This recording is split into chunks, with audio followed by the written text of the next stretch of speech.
Hey, what is up folks at home? Welcome back to the channel. Today is day number 9 of 100 tips and tricks to help make you a better bass angler. And today we're talking about how to catch a bass and not lose it. So landing fish and how important that can be. It's gonna be a fun video today. Let's dive on in.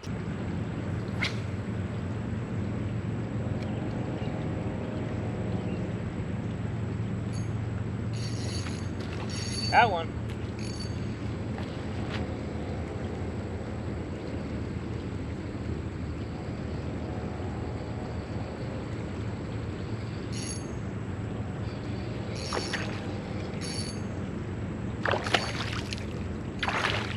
Hey, let's go.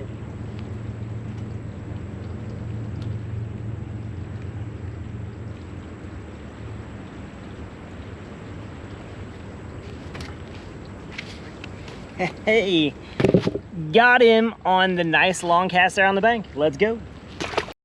So as you can see in that video, catching that bass on the end of a long cast comes down to 2 things.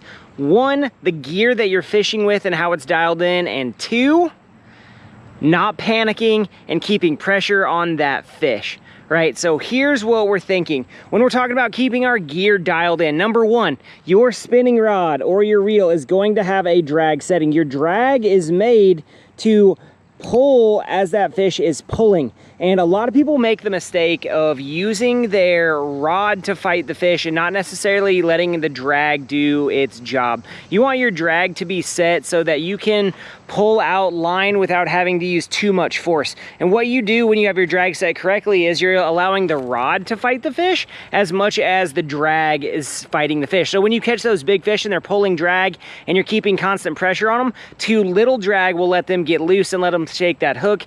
Too much pressure will allow them to bend that hook out. So once again, drag is super important. Make sure your drag is set appropriately, right? I like to check and make sure that my drag is set. So if I pull on it like that, I don't necessarily pull drag, but if I pull like this, I can pull drag, right? So make sure your drag is set appropriately on your reel. Next thing is using the appropriate rod. For the technique, I'm throwing a weightless fluke here. So I'm throwing a 6.6 medium light action because there's a small hook in there. I'm gonna bend that hook out if I put too much steel to them, if I use too much weight on that.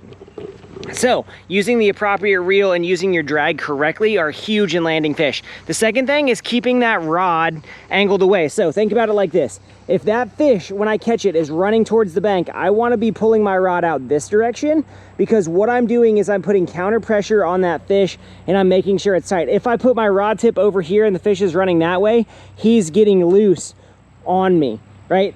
The same thing goes and the same thing applies. If that fish is jumping, I want to put that rod tip down in the water because I'm keeping opposite pressure from that fish. If that fish is digging down deep, I want to lift that rod tip up to the sky, right? So fighting fish is all about letting your rod and your rod action do the work and letting your reel do the work. Now, when they get close to the boat, if you have a net, that's the best way to do it. Net them always. If you don't have a net, then bend down and lip them. If you have heavy line on, or the fish you just hammered with a big hook set and it's right by the boat and you can flip it in safely, flip it in, right? A lot of different ways to handle it, but one thing, keep counter pressure on the fish, and the other, let your rod and reel do the work that it was made to do. Now, that changes when you're throwing big baits or throwing baits that are super heavy. You cannot allow that fish to turn. You gotta crank them in and then flip them in the boat, right? If you're catching a fish on a 8-inch swim bait, you're not messing around. You're putting the steel to that fish, you're winding it in, you're flipping it into the boat. No questions asked, because you don't want that fish to get leverage on you. Same thing if I'm throwing like a 1-ounce jig. I'm smacking that fish, I'm getting it to the boat, winching it in and flipping it in, right? Not playing around, but that's when you're using specialized gear and heavy gear. If you're using light gear, you gotta let the rod and the reel fight the fish for you. Guys, if you've enjoyed today's tip and trick, let me know in the comments what you wanna see in the future. Hey, we've got way more videos. We got almost 90 videos left to do to get to the end of this 100 tips and tricks series to make you a better angler. If you're enjoying it, give us a like, subscribe, tell your friends about it. Let us know what you want to see in the future. Thanks for hanging out with us today, guys. We will see you next time.